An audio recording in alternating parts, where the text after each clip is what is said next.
correspondent and Jackson College English professor, Dave DeBaker. Hi, Dave. That's right. I do have a job. I forget Yeah. about that. Yeah. No. But do you have summers off? No, I'm teaching an online class this summer. Great bunch of kids, so they're working hard. 7-week class. They're grinding it out. They're doing it. Yeah. Mm-hmm. I know you were on campus Monday. I think I saw you in some of the pictures of the pride flag raising. Yeah, I was there. Tom McMillan Oakley, my former department chair and friend, emailed and said that he was doing that, and so I went out there to support him. I saw the JTV crew there as well, and it was really nice. It was these are the things that your college does that make you proud. I mean, it was to see that demonstration there and to see Keith and Tom, their speeches and their talks, what it meant to them to see that. And I had forgot, like Tom read off a list of names to people to thank, and it was like all these names from my past. You realize how long you've been there. Just so many people that I love, and they're so important to me as well. So yeah, he just retired this past year. Yeah. So. Mm-hmm. All right, holiday weekend. Used to be we'd have 4th of July movie blockbusters. I know. It's funny you said that because I was driving in here and I was thinking about that, and there really isn't a big block. And like you would think that they would have done the Top Gun movie this weekend or something, but I just feel like this. I don't know. This trend of going to the movies is starting to go away a little bit. There really isn't a big Hollywood movie. I think they're moving things away from entertainment as well. Not a lot of stuff premiering or anything like that. Even in the streaming world as well.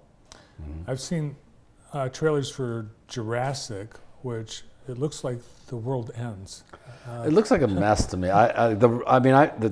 My favorite thing about Jurassic are the tweets about it and people just saying how awful that it is. I have no idea if it's bad or not. I didn't like the reboot original one they did 5-6 years ago, whatever it was. I thought it was okay, but it was kind of just messy and not. I don't know how you mess up dinosaurs eating people. I don't know how you make it boring, but they managed to do that the first time I saw it. So I don't really have. I'd rather stay home and watch the original Jurassic Park, which is absolutely amazing. So, I agree. Yeah. The first one was the best. It was a nice story. It was over. It move on, do something else. Yeah, I'll do something to do it better. I don't know. It just they got to make everything bigger. I don't know. They have like a algorithm they do to make movies nowadays, and even more so than they used to. And it just seems like they just try to plug all this stuff in, and then it's a mess, and they're surprised it doesn't do as great as they thought it was going to do. So, yeah. Mm-hmm. TV summer's binge watching. It is, especially with this weather. Man, it's so hot out today. It just snuck up on you. A new show, well, not a new show, a returning show, which I talked about a year ago, which is Only Murders in the Building, has returned to Hulu. And the episodes, I believe, dropped yesterday. I didn't get a chance to watch 3 episodes at the start. And that's the Steve Martin Short, and Selena Gomez show, which was a huge hit last year. I liked it. It was good. I had up and downs for me. I thought it ended really well, and a nice surprise ending. So we're probably going to get started streaming that one tonight if you want to see the first 3 episodes of that. Mm-hmm. Yeah, I agree with you. I love Steve Martin. I love Martin Short. Nathan Lane. I forgot. Yeah, Nathan Lane. Yeah, and there are a lot of other cameos. Yeah, yep. The episodes are like 20 minutes. Yeah. And it's just sometimes just not long enough to really deliver, but other times, I didn't like the black and white one they did. Yeah, that one was out there. Hard. Yeah, it was like it was not black and white. It was silent. It was followed the Nathan Lane's son, that one, and it was like that was good to do for maybe a segment, but not for a whole show or whatever. Well, that was interesting, but I mean, they're entertaining. There's a ton of guest stars this season. There's like a big name every episode, I think, or something like that. So it's like it's and they're short episodes. They're fun little short episodes. So it's not like something like Stranger Things where their episodes are an hour and 15 minutes long, and you're like okay, we got to get through this one now. Like that's sort of what it feels like with that the latest season of that one. We binged watched Unforgettable, which is a British crime series. That your favorites now. You're like, yeah. Are you and Karen going to be moving to England? Stop watching them. Are we going to do this show remotely from England now? I don't know. I just I don't know what it is about them. A lot of it is the scenery. In fact, in the show Unforgettable, the director and the writer, same person, and he purposely chooses locales based on where he wants to visit to go film. I respect that tremendously. I respect that tremendously. There's like, oh, I can't think of it now, but there was somebody else who would like write something to go because they wanted to go. Oh, Adam Sandler would do that. Like he's like, I want to hang out with my the Grown Ups movies. Where basically like, I want to hang out with all my friends, and we want to bring our families with us to this place. So let's just write a movie that takes place there, and then we'll just make money and have fun together. Yeah. Mm-hmm.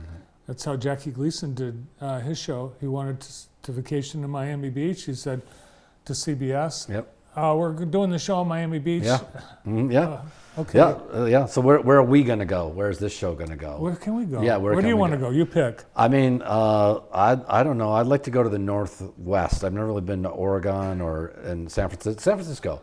Let's go to San Francisco. I've never been. Yeah, I've never been either. That's one of the spots of America I really haven't explored very much at all. I'd like to go there. Mm-hmm. Yeah, yep. I agree. Mm-hmm. So we'll take the show on the road. Yeah, let's do it. Yeah. I'm all for it, by the way. Yeah. There's also there's a show I started watching. This one's a little out there.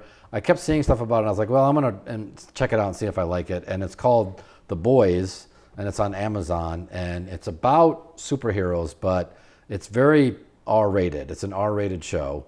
I will say that right off the bat. It's not for kids. R+. Yeah, it's very hardcore.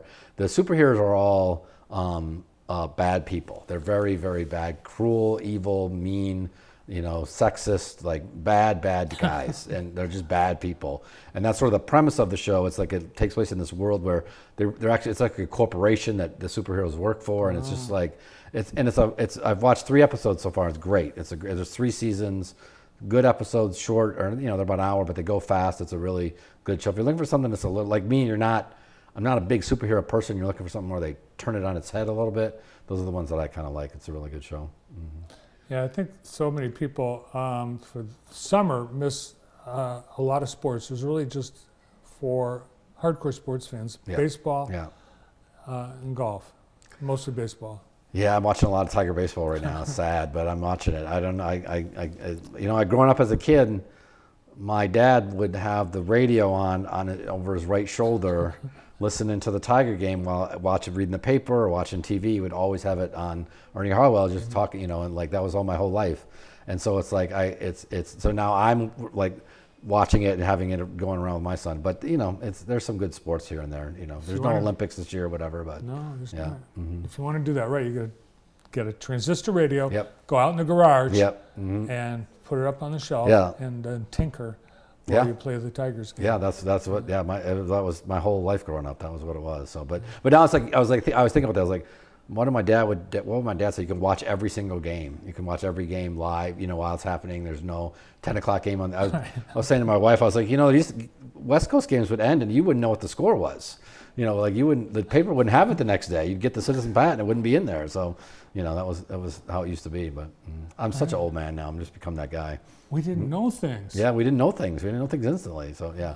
Now if the score doesn't pop on my phone instantly, I get mad at it. So yeah. Mm-hmm. I was taping a couple of golf tournaments the past week, and I didn't want to know. Mm-hmm. And I just told people around me, don't tell me. Yep. But my phone kept alerting me. Oh, yeah. Oh, no. Can't go on Twitter. Yeah. Can't turn off your notifications. Sometimes my notifications on my phone are ahead of the game. So I'll be like looking at my phone or something, and I'll see they score, and then I'll look up, and then it's like he hits it, and I'm like, I know what I got. So I kind of get in that habit. You got to make sure you're timing everything out. I know, because I watch some shows in delay, so I don't have to sit through the commercials. Yes, exactly. Yeah, not the shows on JTV. No, of course not. With these advertisers, why would you want to sit through them? Thanks for coming in. Thanks for having me. Entertainment correspondent Dave DeBaker.